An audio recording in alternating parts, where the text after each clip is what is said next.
Alrighty. Ooh. Okay.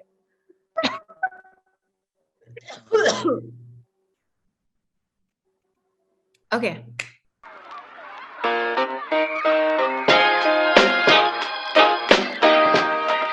Hey guys, this is Benny. And this is Drew. And today we are going to review the trailer of Lost in London. Again, this movie is on Netflix, and we will check out the trailer to figure out if we want to watch it or not. So Yeah. I didn't find again the IMDb for this, but there is a short description I found online which says this is the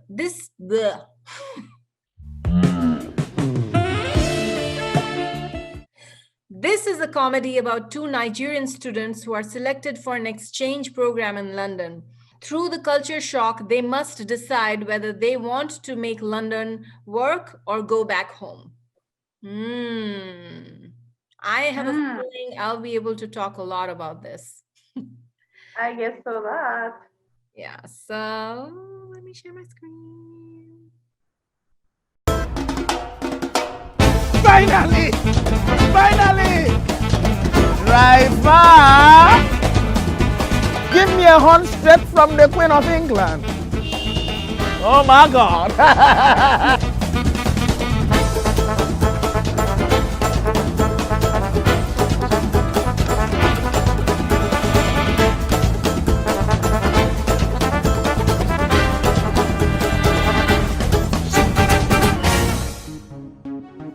Don't vex, I just come all the way from Akwa Ibom, Nigeria. Sorry, mate, I can't quite understand what you're saying. Could you take it slower? What are you talking about?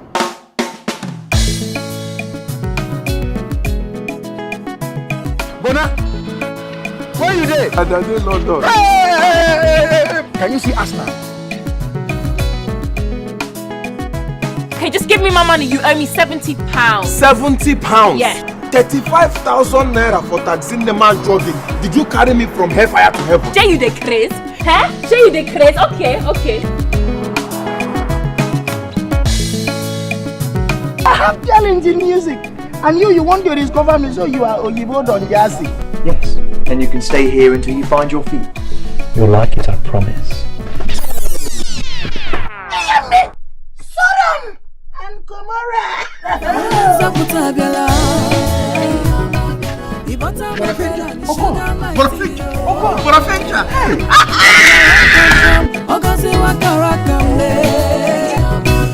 God has blessed my hostel. I said give me the money. So London have area, but I'm not going anywhere with you. People like grass. Salad. Grass.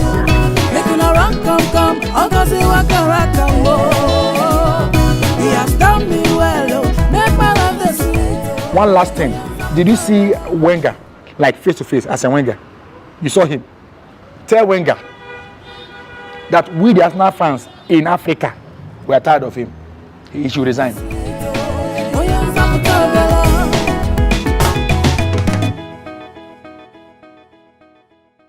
cute. The first guy's expressions are great, don't you think? A lot of varied expressions he was doing. All right, we ran into some technical issues, but we're back. And I was sharing my thought that I really think that the way they introduced the main character, I think he might be a very popular comedian in Nigeria. And he seemed pretty funny. And it said he's back, so there might be other movies that he has acted in, but whatever I saw of him here, it seemed pretty funny. And this is very relatable to me. The biggest thing when you're new to a country, especially where the currency is more powerful than your own native country, you're actually always converting the money. So when I came to the US, and I was always like a bag of bread, I was like, it's $3. That is, oh my God, that is so expensive. That's 2,100 rupees. Oh my goodness. So you're like freaking out. You're converting everything until you get to a point when you don't convert anything. And of course, there are other culture shocks, like, he thought that a guy was just being nice to him, but he was interested in him and freaked him out. So, all Yeah. and I feel like every expat, every person living in another country, if they live there long enough, they do always come to a point where they ask them that question, that should I stay here or should I go back? Like, uh, is this too much? Is this too different? And especially when you're new to the country, it's just so many culture shocks, so many of them. And also you are far away from your family, and it's kind of, it's a psychological journey of being in another country. Even if it's a more developed country than yours, it's still a psychological journey, and none of that process, none of it is easy for anyone. For people who think that it's easy to be an expat in a more developed country, it's not. And you're just in such a vulnerable state of mind, and all these kind of things happen until you kind of find your way through to navigate through that society. So I love that. This is the theme I saw with Nigerian movies, that many heavy subjects like death or expatriatism or any of that stuff is dealt with. They deal with it with comedy, and they Humor. are able to do it, yeah, which is fantastic, because life is hard. Like, these things are tough topics to talk about, and they're doing it with comedy.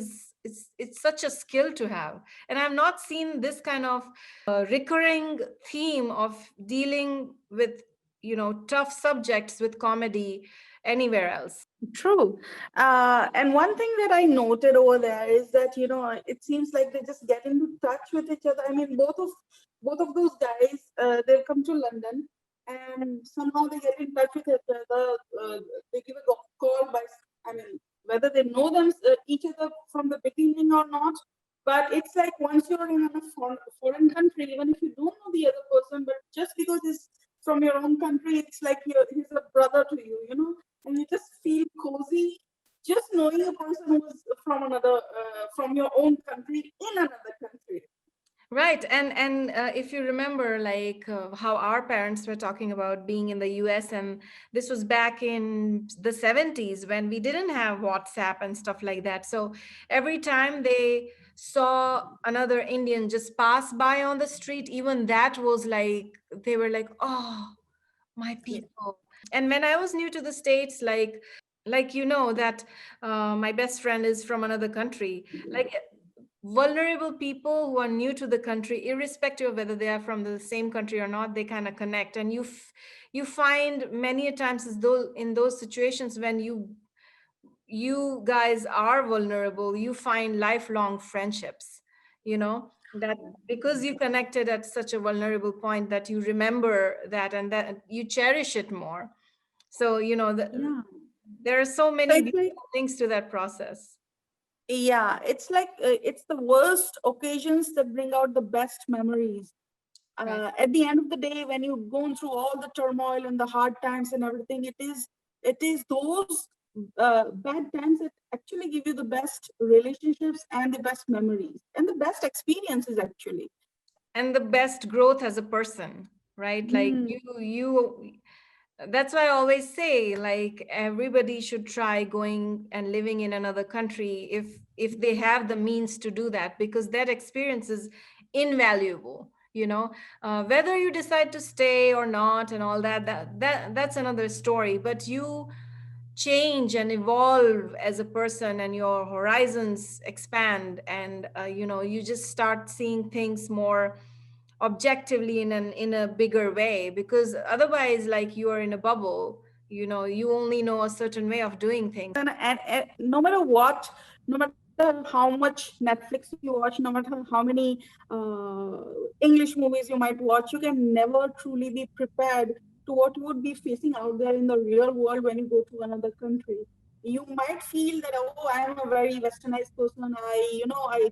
My lifestyle would suit that and everything. But cultural differences do make a huge impact on upbringing, the way you have been brought up, the environment in which you have been brought up, they influence you. And no matter what, when you go to another country and actually start living there, you would not be prepared for it. There is no way you could be prepared for it. Right. And you might have a different self-assessment of yourself. Like you might be the best English speaker where you come from. But look at, like, when he went to that country, when he went to London, and then he was asking directions or something, and that the other guy is like, I don't understand you. Can you slow it down a little bit? He's like, what are you talking about? Like, really? You don't understand me? Like, just your perspectives on yourself also change, good or bad or whatever. It's like you see yourself from a different lens.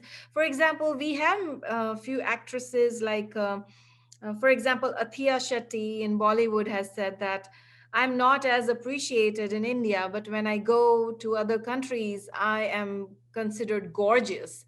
So, that is an experience like that really makes you feel that the world is a big place and your problems or your assessments don't really matter in the grand scheme of things if you have the means to go to another place and possibly build a life for yourself. Yeah, that's where I agree with you, where if possible, a person should explore and try to go to another country. It gives you a completely whole different perspective on life and how you're living it and how you might wish to live it further. It gives it could be a 360-degree turn about for you. You might just start looking at things, life, people, and yourself differently. So that's something that, given a chance, nobody should let go, because you don't want to be living in a cocoon and then eventually realize, oh, I wasted my life away, or I could have done so much more, or I could have assessed myself much better in a different manner. So these things you learn when you go out, and it's not just about going to another country. It could be just, out of your comfort zone, maybe out of your town, maybe out of your city, maybe out of your, state, whatever it could be. Whatever you can do, right? And I wonder what the character decides and what his experience is like irrespective of what this character decides to do at the end, whether stay or go. I do feel that just like in our Bollywood movie Queen, when the main character goes to Paris on her solo honeymoon and the experiences she has, even though she comes back to India after a while, she has changed as a person completely. And that is bound to happen when you go to a place which is completely out of your comfort zone. So for me, it doesn't really matter what he does at the end, whether he goes back or whether he stays. But I do want to see, like, even in the comedy, I do hope that the makers have made like a character arc, that he changes certain perspectives, or more often than not, what happens as an expat is like, there might be, say, a family member that you didn't understand when you were back home, but then you go out in the world and you experience life a little more, and then you become more accepting of their difference, them being different, or them making different choices that you didn't understand in the past. Yeah, and one thing that I've noted in whatever Nigerian movie trailers we have watched so far, that what is interesting is how things are going to go about. It's not really about the end or what is going to be achieved at the end, what is the goal, what is the outcome of it. What interests me is the process through which people are going through, the transitions, the achievements, the struggles. That would be interesting to watch, and that is what I've seen in whichever Nigerian movie trailers we have seen. This is what I see. So guys, if you like our content, please subscribe to our channel, give us a thumbs up, and hit that bell icon so that you get notified with any other new reviews we might have. And we would love to hear from you any feedback that you have for us, or any suggestions on any movie trailers we should be looking at. So until next time, Fir Milenge. Fir Milenge. See you next time, guys. See ya.